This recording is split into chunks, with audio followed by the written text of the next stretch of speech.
அனைவருக்கும் வணக்கம். இது மீட்டு டிஎன்பிசி. இப்போ நம்ம பார்க்க போறது சும்மா அந்த ஒரு நாட்குறிப்பு ஆனந்தரங்கர் அப்படிங்கிறவர பத்தி நம்ம சில இத பார்ப்போம். இது பொது தமிழ்லயும் வருது, நம்ம வரலாற்று புக்லயும் வருது. அதனால துபாஷி என்றால் என்ன அப்படின்னு பார்த்தீங்கன்னா, என்னன்னு உங்களுக்கு என்ன அப்படிங்கிறது பின்னாடி பார்க்க போறோம் அந்த வீடியோல பின்னாடி. அடுத்தது ஆனந்தரங்கம் பிள்ளையை தலைமை வணிக முகவராக நியமித்த ஆளுநர் யார்? பிரெஞ்சு ஆளுநர் அவரு. துபாஷி என்றால் என்ன? ஆனந்தரங்கம் பிள்ளையை தலைமை வணிக முகவராக நியமித்த ஆளுநர் யார்? உலக நாட்குறிப்பு இலக்கியத்தின் முன்னோடி யார்? உலக நாட்குறிப்பு இலக்கியம், நாட்குறிப்பு டைரி எழுதுறது டெய்லி. அந்த உலக நாட்குறிப்பு இலக்கியத்தின் முன்னோடிங்கிற அழைக்கப்படுறது யாரு? துபாஷி என்றால் என்ன? ஆனந்தரங்கம் பிள்ளையை தலைமை வணிக முகவராக நியமித்த ஆளுநர் யார்? உலக நாட்குறிப்பு இலக்கியத்தின் முன்னோடி யார்? உலக நாட்குறிப்பு இலக்கிய முன்னோடி ஆனந்தரங்கம் பிள்ளையை தலைமை வணிக முகவராக நியமித்தவர். துபாஷி என்றால் என்ன? துபாஷி என்றால் என்ன? துபாஷி என்றால் என்ன?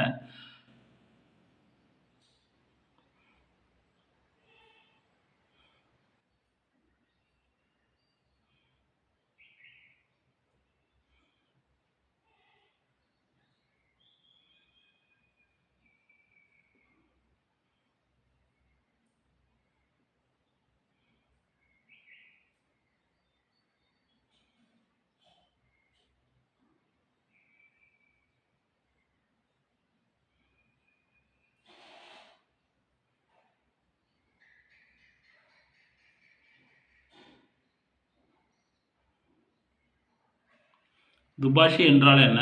ஆனந்தரங்கம் பிள்ளையை தலைமை வணிக முகவராக நியமித்த ஆளுநர் யார்? ஆனந்தரங்கம் பிள்ளையை தலைமை வணிக முகவராக நியமித்தவர். உலக நாட்குறிப்பு இலக்கியத்தின் முன்னோடி யார்? உலக நாட்குறிப்பு இலக்கியத்தின் முன்னோடி யார்? துபாஷி என்பதன் பொருள் ஆனந்தரங்கம் பிள்ளையை தலைமை வணிக முகவராக நியமித்த ஆளுநர். உலக நாட்குறிப்பு இலக்கியத்தின் முன்னோடி யார்? திரும்ப திரும்ப சொல்றான்னு கிடையாது, கடைசி வரைக்கும் மறக்காது. திரும்ப திரும்ப பார்க்கல. துபாஷி இதை நீங்கள் முடிச்சுட்டு பாருங்க, இது ஞாபகம் அப்படியே உங்கள் மனசில் எப்படி நிற்குதுன்ட்டு. ஆனந்தரங்கம் பிள்ளை 1709ஆம் ஆண்டு முதல் 1761ஆம் ஆண்டு வரை வாழ்ந்தவர். இவருடைய தந்தை திருவேங்கட பிள்ளை. இவர் பெரம்பூரில் தமிழ்நாட்டில் பிறந்தார். ஆனந்தரங்கம் பிள்ளை இவர் பெருவணிகர். இவங்க அப்பா டூமாஸ் துய்ப்பிள்ளையை கொடுத்த ஆதரவால் பெருவணிகர், புதுச்சேரியிலே மிகப்பெரிய வணிகரானார். துய்ப்பிள்ளை இவரை தலைமை துபாஷியாக நியமனம் செய்தார். துபாஷினா மொழிபெயர்ப்பாளர். 2 மொழியை தெரிஞ்சிருப்பார். இவங்க அரசோட மொழிபெயர்ப்பாளராக இருப்பாங்க. துய்ப்பிள்ளை இவரை தலைமை துபாஷியாக நியமனம் செய்தார். தந்தை திருவேங்கட பிள்ளை. ஆனந்தரங்கம் பிள்ளை 1709 1761 வரைக்கும் வாழ்ந்தவர். தந்தை திருவேங்கட பிள்ளை பெருவணிகர். டூமாஸ் துய்ப்பிள்ளை கொடுத்த ஆதரவினால் பெரு வணிகரானார். துய்ப்பிள்ளை இவரை தலைமை துபாஷியாக நியமனம் செய்தார். துபாஷி என்றால் இரு மொழிகளையும் அறிந்தவர். தலைமை வணிக முகவராக நியமனித்தார் 1746. தலைமை துபாஷி என்றால் என்ன? இங்கே துபாஷி என்றால் என்னன்னு கேட்டிருக்கோம். துபாஷினா இரு மொழிகளையும் அறிந்தவர் மற்றும் துபாஷினா மொழிபெயர்ப்பாளர்களாக நியமனம் செய்த துபாஷி. துய்ப்பிள்ளை வரை துபாஷியாக இருமொழி அறிந்தவர். துபாஷி என்றால் இருமொழியும் அறிந்தவர். தலைமை வணிக முகவராகவும் நியமனம் செய்தார். தலைமை துபாஷியாகவும் நியமனம் செய்தார். தலைமை வணிக முகவராகவும் நியமனம் செய்தார். 1736 முதல் 1760 வரை துய்ப்பிள்ளை ஆளுநராக இருந்த காலப்பகுதியில் அவருடைய ஆனந்தரங்கருடைய நாட்குறிப்பு நல்ல சான்றாக இருக்கு.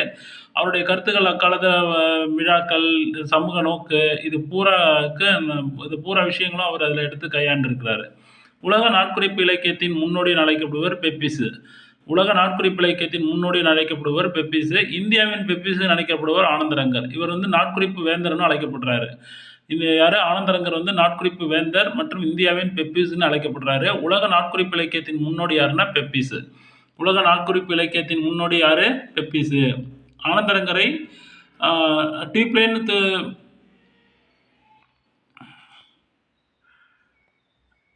ஆனந்தரங்க பிள்ளையை தலைமை வணிக துய்ப்பிள்ளை அல்லது டூப்ளே அப்படின்னு சொல்லுவாங்க. டூப்ளே அப்படின்னு புக்கில் இதில் கொஸ்டின்ஸில் கொடுத்துருந்தாலும் விட்டுட்டு வந்துடாதீங்க, என்னடா இப்படி கொடுத்துருக்கேன்ட்டு.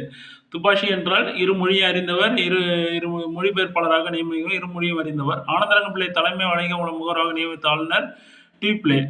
உலக நாட்குறிப்பு இலக்கியத்தின் முன்னோடி பெப்பிசு. இந்திய நாட்குறிப்பு இலக்கியத்தின் முன்னோடி ஆனந்தரங்கர். அதான் இந்திய பெப்பிசுன்னு அழைக்கப்படுறவர் ஆனந்தரங்கர்.